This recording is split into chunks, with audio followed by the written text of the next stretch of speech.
As COVID-19 continues to keep Australia in lockdown, and the world grapples with a public health crisis that will define a generation, the Australian Football League's 2020 season has understandably been put on hold. This has led to fearful speculation from fans, the media, and industry professionals that not all 18 clubs will survive the shutdown. The fundamental concern for AFL clubs is that without any matches being played, they will simply run out of money, not be able to repay their debts, and after the creditors have been paid as best as possible, cease to exist. The AFL has been quick to respond in the interest of its clubs, and it now looks likely that they will see them through until play can resume. But the financial ramifications will likely still be felt for seasons to come. The main streams of revenue for AFL clubs are memberships, matchday ticket sales, sponsorship deals, and handouts from the league, which are essentially a share in the media deals the league has signed with broadcasters. It's memberships and match days where clubs stand to lose the most. Geelong President Colin Carter outlined that every game the Cats miss at GMHBA Stadium will cost the club $1 million, and even if the games do get played, Richmond CEO Brendan Gale gave a stark estimate of the cost of playing these matches behind closed doors. A crowd of high 80s, 90,000 would probably return a gate of 1.2 to 1.4 million.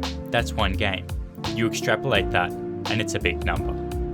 If and when the season does restart, the crowd restrictions we saw in round 1 will likely stay in place for some time, leading to huge losses for the clubs. Richmond topped the league's average attendance last year, with an average home crowd of just under 60,000, and their financing report lists stadium and consumer products as contributing $30 million, around a third of the club's total revenue. These numbers also hint at the huge burden clubs now face. West Coast, currently the league's most profitable club, listed $9.4 million worth of profit in their 2019 annual report, but their total revenue for the financial year was $88.7 million. Or to put it the other way around, the Eagles spent almost $80 million to make that profit. The Eagles' operating revenue streams were broken down as shown here.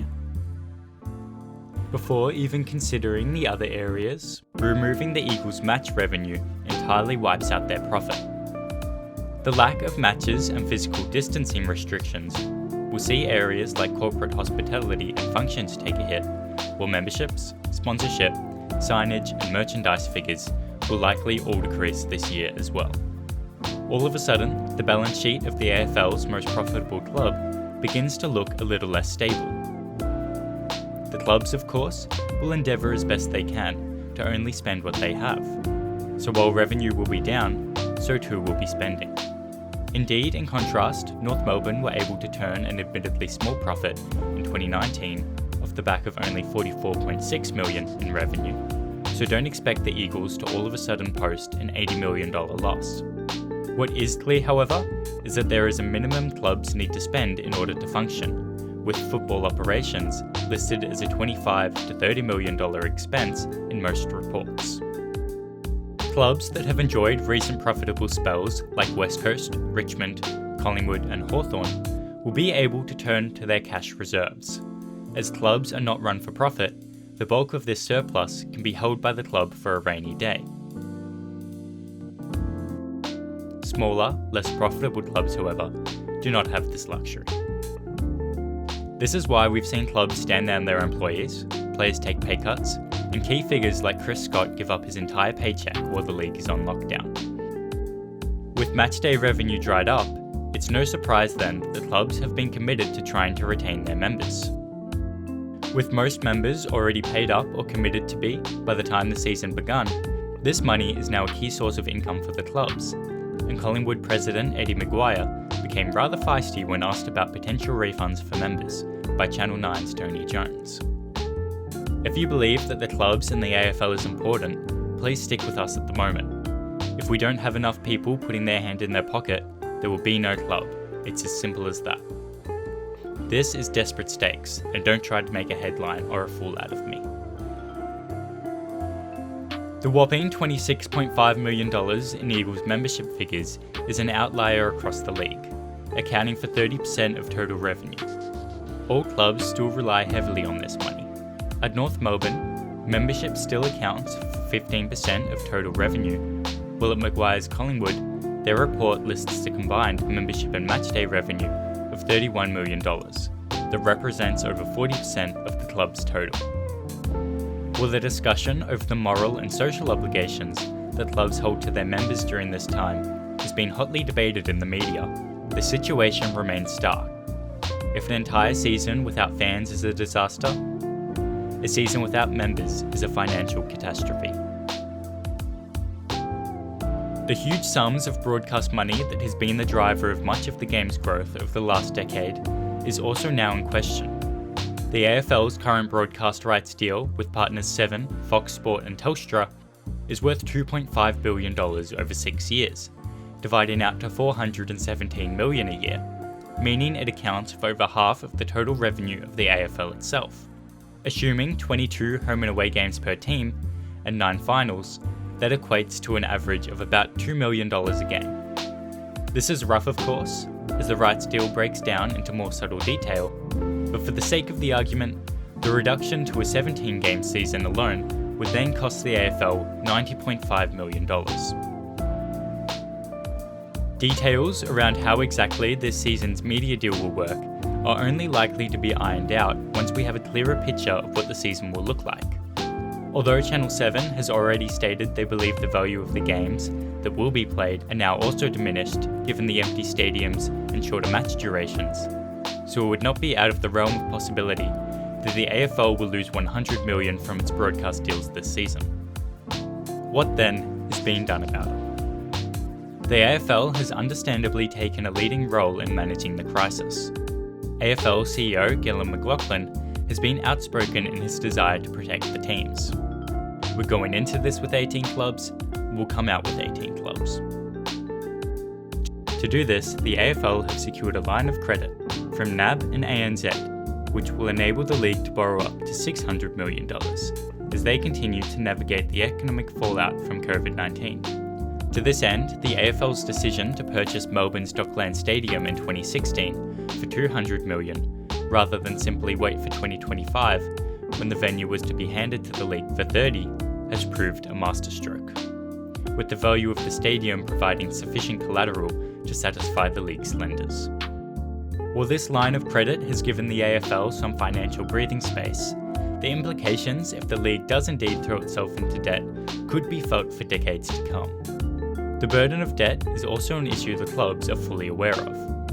Fremantle have recently found themselves debt-free, but CEO Simon Garlick has admitted in a letter to the club's members that probably won't remain the case for long. The reality of the situation is that at some stage in 2020, we are likely to require to seek some funding assistance from the AFL. In the event that we are required to incur some form of debt, your club will do everything it can to ensure it takes on as little as possible, and has plans in place to eradicate it as soon as practical.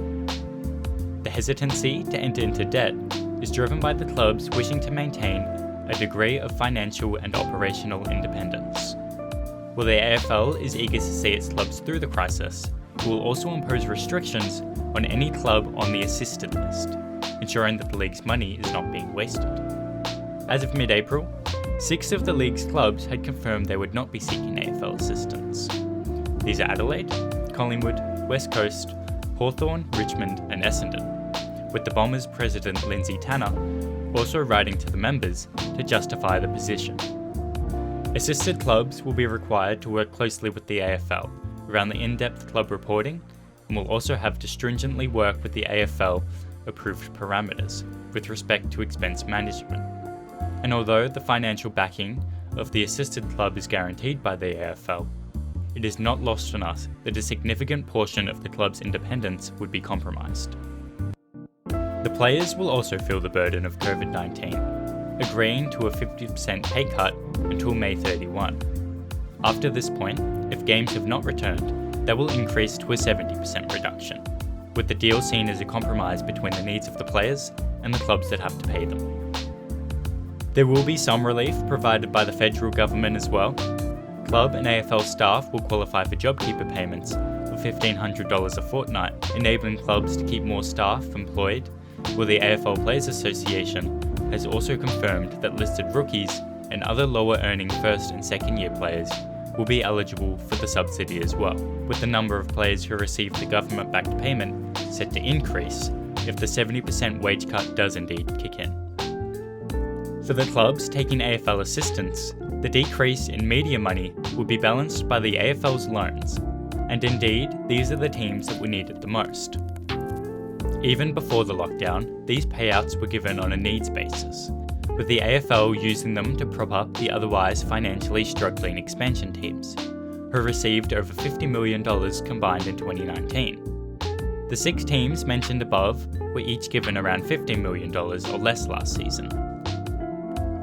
The league is also engaged in talks with the aim of extending the current media deal for a further 2 seasons, and if this can indeed be secured, it will provide the sport with some much needed certainty as it navigates a post-pandemic world. The AFL has now identified May 11 as the day we'll know when the 2020 season will restart.